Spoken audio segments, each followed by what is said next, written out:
we wanted to find out how to save someone who has fallen through thin ice. Take a look. We're here in Chelsea at the Gatineau River, and we're about to meet the folks from the Boreal River Rescue. They're going to take us through a demonstration on how to rescue someone if they've fallen into the ice. Pull yourself over. Try to kick your feet for me. Kick your feet. Keep coming, keep coming, keep coming.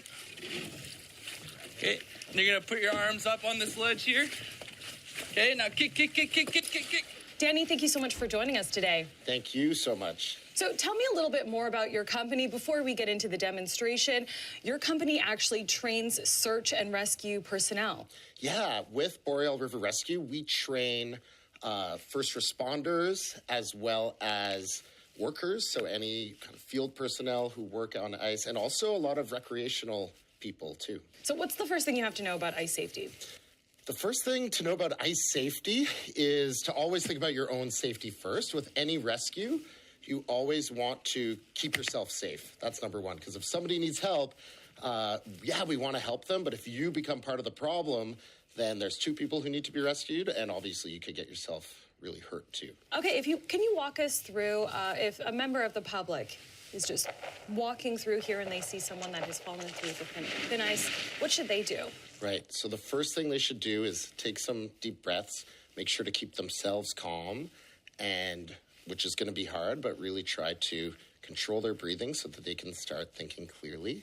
The next step is to get contact with the person verbally, say, hey, how many people are you? And also, we're here to help you. So try to get a sense of how many people are involved, but also tell them that help is on the way and to hang on.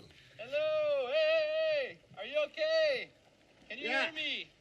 Can you get up on your own? The next thing we want to do is call for help. So at that point, you want to get out your cell phone and call 911, ask for the fire department and ambulance to come down so that they can assist with the situation. Let's say you're out and you're traveling on ice, or you are skiing, snowmobiling, ice fishing, anything like that, and somebody goes through the ice. You really don't want to get wet while you're rescuing them, because then both of you are going to be at risk for hypothermia. And so you would more likely prioritize techniques where you're going to stay dry as a rescuer. So that would be things like staying on the solid ice yourself and maybe throwing a rope or using a reaching device to extend out, which could that be they could grab like a onto. branch, right? Yeah, it could be your toboggan, it could be a branch, it could be a log, it could be a 2x4, or maybe a ladder if you're more in a cottage setting or something like that. The same thing, if you don't have a rope, maybe you could throw, an extension cord that's not plugged in, or just any piece of rope that you find around to try to give them something to hold on to, and then encourage them to kind of kick as you pull them out. I'm going to throw you a rope. Ready? Rope, rope, rope. Okay, hang on to the rope. Kick your feet. Come on, keep going. Kick, kick, kick, kick, kick. You got it, you got it, you got it. And then once they get closer to the edge of the ice and you're pulling them over the surface, you actually don't want them to stand up right away. So you want to either keep pulling them, or you want to instruct them to roll away from the weak ice. And that way their weight is spread out. So they're out of the ice. I guess what comes next? The next thing to do, again, it depends on your setting. If you're more remote, would be to maybe encourage them to go on their back with their legs in the air and drain the water out of their boots. Because you've got them out now, but what we don't want are two giant blocks of ice for their feet. So I would try to think about drying them off as quickly as possible. And then getting to a safer area and then assessing the situation. They're most likely going to be really cold, so that's where hopefully you have some way to give them some food, give them some insulation, and start getting them warm. Are there any tips that you could give to, our viewers for when there is, if they're out on a location such as this one and there is a lot of ice? Is there any tips that you can give? Because I'm sure it's very difficult to be able to tell if there is 4 inches of solid ice. Mm-hmm. Yeah, so one thing for sure is that it's not super, super complicated, but it's also more than could be discussed in like a few-minute news segment. So one thing hopefully we inspire to do is get people to go out and learn more from other people who do have that experience, or get training, because, there's all sorts of ways that you could test the ice, but it also takes a bit of experience and judgment. So one of the things to begin with, before even like measuring the thickness, is just looking at the conditions. One thing you want to be really wary of is anywhere where there's current. So actually here, out in the middle of the river, it's hard to see, but there actually is current, and that can be very, very dangerous. One, because it makes the ice weaker, because it's going to melt underneath the ice.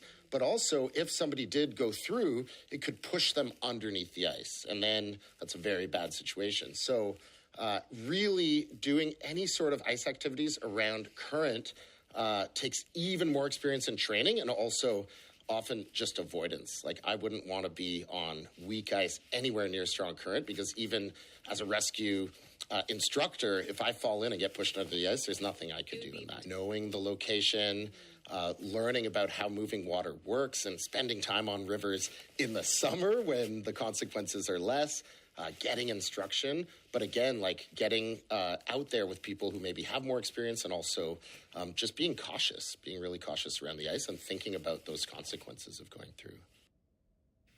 Still to come, what about if you fell through the ice? Our ice safety demonstration continues after this break. I'll suit up and take the plunge and show you some tips that can save your life if you fall through the ice.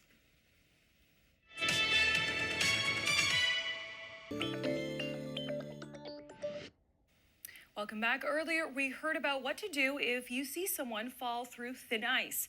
Up next, we learn some ice survival tips on how to save ourselves.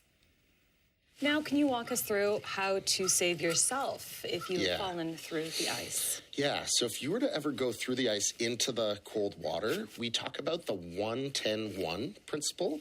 And 1-10-1 stands for 1 minute, 10 minutes, and then 1 hour. And what that means is the first minute, you really want to just think about not drowning. It sounds pretty obvious, but the problem is that if you fall into cold water, it's instinctual to maybe gasp and to start breathing really quickly, and some people might panic and then could start drowning. And so what you really want to do in order to prevent that is to do what we call box breathing.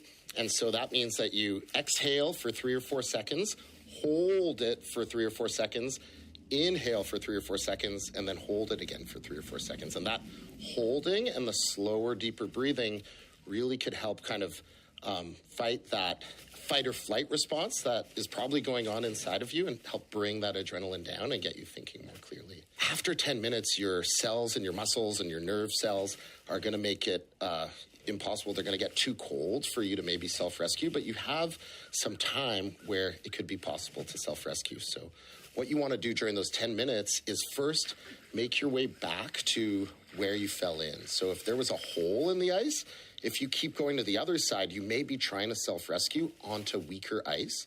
So you want to turn around and come back towards where you fell in. Then what you want to do is get your hands up on the surface onto the ice, and get your feet out behind you onto the surface as well. If your feet are hanging down, then you have to do a big pull-up to get yourself over. But if your feet are behind you, you really just have to scooch your chest and your abdomen onto the ice. So get your hands, and you could do a few kind of bobs, and then pull your chest onto the ice, and then turn yourself diagonal. As you're pulling, kick with your legs a little bit to try to get a little further up, and then turn yourself sideways or diagonal and roll away from the ice. And the reason for that is if you were to stand up again right away, all your weight is focused on your foot or your feet, and you're more likely to break through. Whereas if you roll away, then you're spreading your weight out, and the ice can hold a lot more of your weight. And so you want to roll away and then maybe get onto all fours and crawl to the more solid ice. And once you're on ice that you know is solid, that's where you could maybe roll onto your back, lift your legs in the air, and try to drain as much of the water out of your shoes as you can. So we talked about, the first minute, the first 10 minutes of being in the water. What happens when you're in the water for an hour? So if you can't get yourself out during the 10 minutes, the last part of the 1-10-1 is the 1 hour. And what that refers to is the hour before most people would go unconscious from hypothermia. So it actually takes a while to become hypothermic, and even a while longer to go unconscious from hypothermia. And so after 10 minutes, you're probably not going to have the strength to self-rescue anymore. But you have 50 more minutes or around an hour where you're still awake. And so what you want to do during that time is maximize your chances of getting rescued. So if you're near shore, try to pull as much of yourself as possible onto the shore. You could, even if you have hair or a beard or clothing, try to just keep that in one spot on the ice, and hopefully that'll freeze to the ice surface. And sometime along the way, hopefully somebody will come along who can help you. And even if you manage to get yourself stuck on the ice surface with your nose and mouth above the water, then even if it's past that hour point, you might still be rescuable by somebody who comes by. I'm all suited up, and now we're going to try a self-rescue. Now swim over to the edge. Now it just broke, so we're gonna have to try to see if it'll hold our weight a little bit. So the first thing we can do is just put a little bit of weight on it. Seems like it's gonna hold. And then you're gonna want to kick your feet and get your feet out behind you. There you go. Kick, kick, kick, kick, kick. And now roll onto your back and roll all the way across. There you go. Keep rolling, roll, roll, roll, roll, roll, roll, roll. Nice. And as you just saw, I was wearing that red wetsuit that kept me warm and dry, so I never got to fully experience what it was like to rescue myself in those freezing conditions. So we sent our producer, Simon Smith, in. Wearing a life jacket and just his clothes, Simon took the plunge. Temperatures that day were hovering around 0, but those waters were much colder. Rescuers Danny and Ryan instructed Simon to remain calm and get his breathing under control. Simon's next goal was getting as much of his body out of the water as possible. He used ice picks to pull himself out of the water while kicking his feet until his body was horizontal with the ice. Once he was out, he stayed low and rolled to safety. I didn't think it'd be that hard to take a deep breath right away. It took me a while to even be able to breathe in. But after a few seconds and taking the breath in, holding it at the top, like they were telling us, I eventually just was able to start getting my breath back. And then I went through the steps of kicking the feet, making sure my body was level to the ice, and then getting up on the ice and rolling back to the shore.